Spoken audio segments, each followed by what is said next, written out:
When Anthony found me in that cafe, there was pain etched on his face, raw and real. I wanted to reach out, but my hand stayed frozen in midair. He didn't have to say a word. I saw the turmoil in his eyes, the devastation that mirrored my own. "Cassandra," he began, his voice hoarse, "we need to talk." Before I could respond, he continued, pouring out the turmoil in his heart. "I haven't been blind, Cass. I've seen the way you look at her. I've seen the way she looks at you." My breath hitched. How much had he seen? What had he pieced together? Anthony. "Don't lie to me," he cut in, his eyes blazing with unshed tears. "I deserve the truth." The words hung between us, heavy with unspoken emotions. I finally found my voice, though every word felt like shards of glass. "I do love you, Anthony. I love you more than words can say." His shoulders slumped slightly, but he shook his head. "No, you don't. If you did, you wouldn't be here." There was a brutal honesty in his words, a truth that cut me to the core. I looked away, unable to meet his gaze. He stood, his chair scraping against the floor. "I wish things were different," he whispered, more to himself than to me.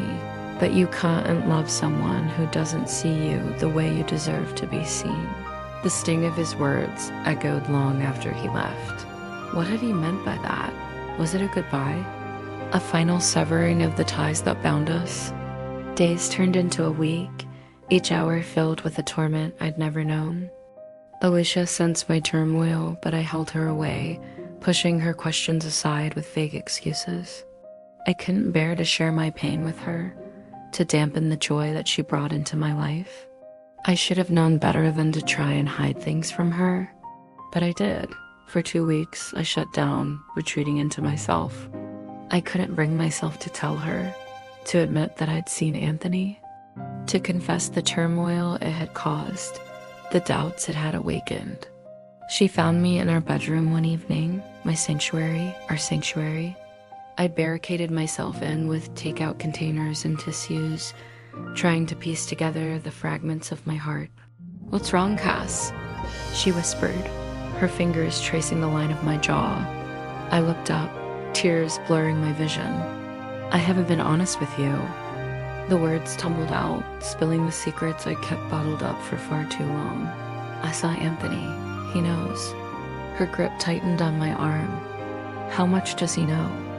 I hesitated, the memory of Anthony's devastated face flashing before my eyes. "He knows that I love you." The silence that followed was deafening. The weight of my confession pressed down on me, stealing the air from my lungs. Alicia slowly withdrew her hand, her fingers leaving trails of goosebumps in their wake. Her eyes, usually so vibrant, were clouded with pain. "Why didn't you tell me?" Her voice was barely a whisper, betraying the turmoil that raged beneath the surface.